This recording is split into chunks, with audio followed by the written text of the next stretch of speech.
Ya, ini merupakan salah satu kejadian kontroversi yang dimana pemain Vietnam U16 melakukan diving dan akhirnya pemain Indonesia U16 dianggap oleh wasit di pertandingan ini melakukan foul dan pada akhirnya Vietnam mendapatkan penalti dan penalti tersebut mampu diciptakan gol. Oke, itu kita bahas ini teman-teman. Dari pengalaman aku, dari percakapan aku dengan wasit asal Indonesia, wasit FIFA, yaitu Thoriq Al-Khathiri.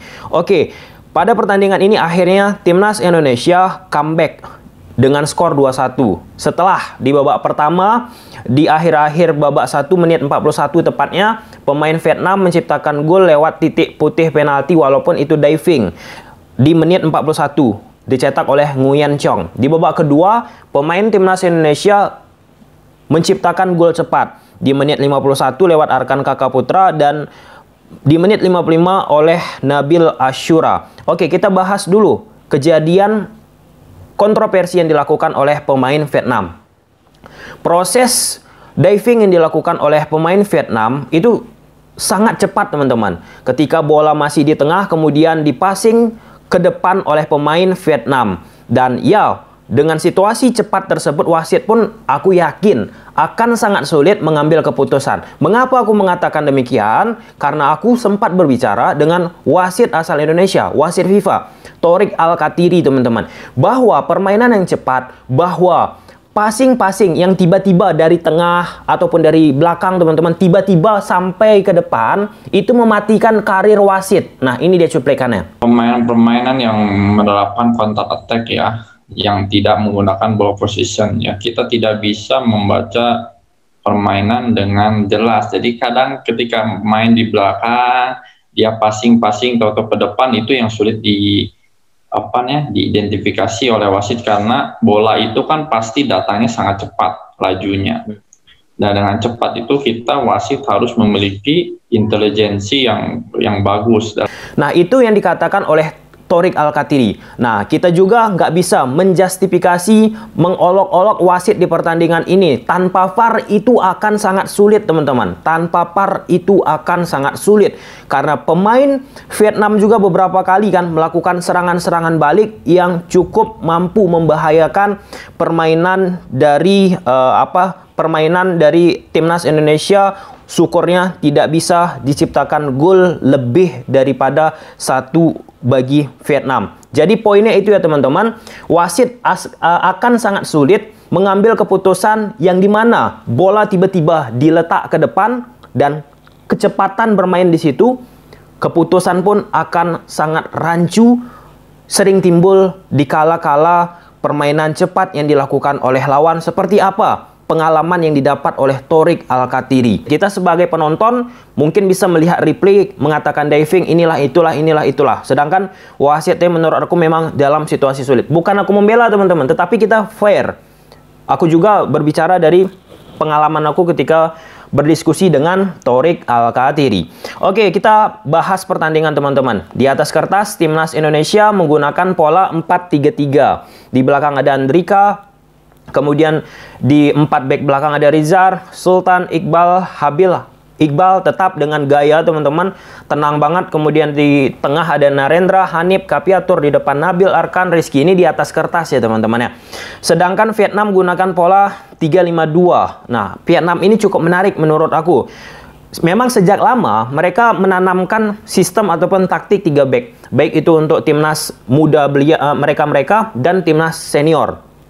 Akhir-akhir ini pendekatan berbeda dilakukan oleh timnas Vietnam khususnya di usia 23 teman-teman. Yang biasanya mereka menggunakan sistem 3 back, kemudian diubah menjadi sistem 4-1-4-1 ataupun 4-3-3. Itu dilakukan oleh ex mantan asisten dari Sintayong ketika di timnas Indonesia, Goh Oh Kyun teman-teman, di timnas Vietnam. Nah, menariknya, walaupun itu yang aku sampaikan di timnas U23, Vietnam U16 kembali gunakan sistem 3 back. Nah, sistem 3 back ini sudah mengakar dari usia-usia dini, sehingga ketika timnas Vietnam pemain-pemainnya sampai ke level senior, mereka nggak akan sulit lagi memahami bagaimana permainan sistem 3 back ini. Oke, kita bicara dulu tentang Vietnam. Kalau kita bicara tentang Vietnam, lihat aja khususnya di babak pertama ya teman-teman, lepas daripada 2 gol yang dilakukan oleh timnas Indonesia ke gawang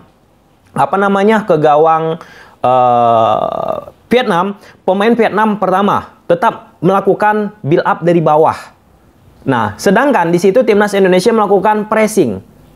Apa yang terjadi? Ya, karena umur mereka masih 16 ke bawah, teman-teman, ataupun ada yang masih udah pas berumur 16, apa yang terjadi? Long ball ataupun panik, kehilangan bola. Itu kelihatan di babak ke-1, teman-teman. Tetapi setelah 10 menit, 20 menit, 30 menit lah ya, itu sudah bisa mereka kendalikan. Tetap dengan ide mereka bermain 1-2 sentuhan dari bawah. Akibat pressing dari pemain timnas Indonesia pun udah kendur. Karena ngegas banget ya pemain Indonesia di 30 menit babak 1, teman-teman. Sehingga ketika timnas Indonesia ngegas, terus-menerus melakukan tekanan, jarak antar lini pun semakin lebar.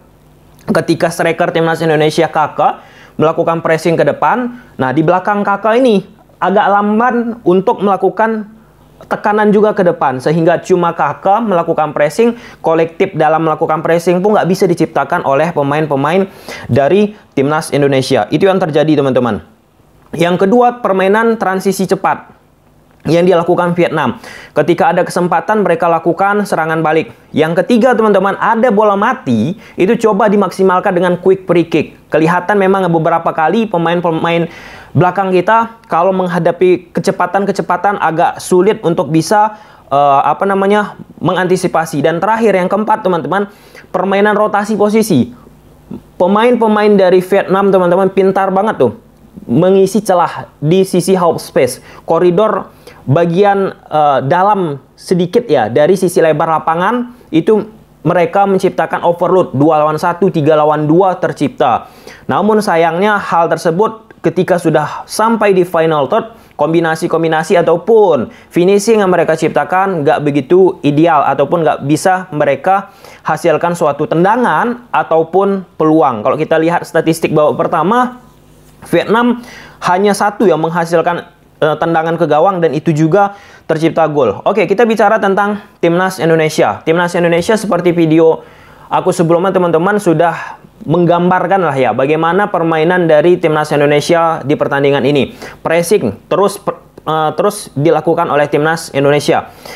Ya, memang ini ide yang diinginkan oleh Bima Sakti sebelum pertandingan AFF ini juga bergulir, bahwa ini kandang kita, ini di Indonesia main, pressing, tekanan akan terus dilakukan. Nah, ini perlu juga menjadi antisipasi ya, teman-teman. Kelihatan memang di 10 menit yang aku sampaikan tadi, 20 menit, 30 menit itu lari oke banget tuh pemain Indonesia. Tetapi menit 40, 45 ataupun di babak kedua udah mulai kendur. Karena stamina tadi nggak bisa kita bohongi. Nah, maksud aku perlu diantisipasi, tempo itu perlu diatur juga. Jangan terlalu tinggi juga, walaupun sah-sah aja ya. Namun ini bisa menjadi masukan, menjadi pelajaran untuk pemain-pemain ini ketika sudah senior nanti teman-teman, bahwa permainan sepak bola itu nggak bisa ngegas-ngegas. Ada tempo yang harus juga dimainkan, teman-teman. Yang kedua, permainan sayap tetap dilakukan timnas Indonesia, baik sayap kiri ataupun sayap kanan, dengan sasaran untuk melakukan crossing, memanfaatkan duel udara. Gol kedua dari timnas Indonesia kan dari skema crossing, walaupun ada permainan kecepatan yang dilakukan oleh pemain-pemain Indonesia. Good point, teman-teman. Kemudian yang ketiga, teman-teman, bahwa permainan counter tetap masih dilakukan oleh pemain-pemain Indonesia. Nah, ini salah satu hal yang kelihatan ya dimanfaatkan oleh Bima Sakti, karena pemain Indonesia memiliki kecepatan-kecepatan. Itu yang pertama. Sayangnya kecepatan-kecepatan ini nggak diimbangi oleh skill 1 lawan 1 yang cukup mumpuni, teman-teman. Sederhananya nggak ada ya pemain-pemain yang melakukan dribbling, yang suka melakukan show off, yang melakukan permainan skill individu. Jadi ya agak sulit misalnya ketika permainan di area-area sempit, sehingga ketika pemain-pemain Indonesia bermain di area-area sempit, cepat hilang bola. Perhatikan aja ketika build up dari bawah, kemudian dipassing ke middle third ataupun daerah tengah, sempit ruangnya, pemain-pemain Indonesia pun sulit berpikir, lepas bola teman-teman, cepat hilang bola, ataupun dilakukan pada akhirnya long ball ke depan. Beda cerita kalau misalnya melakukan permainan counter ataupun transisi cepat, kan ruang banyak. Itu jago banget pemain-pemain Indonesia. Walaupun ya ada beberapa skill yang dilakukan pada akhirnya oleh pemain Indonesia.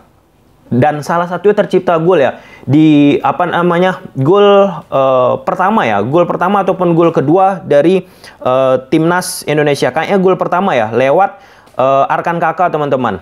Dan itu salah satunya berkat skill individu yang dilakukan oleh pemain timnas Indonesia.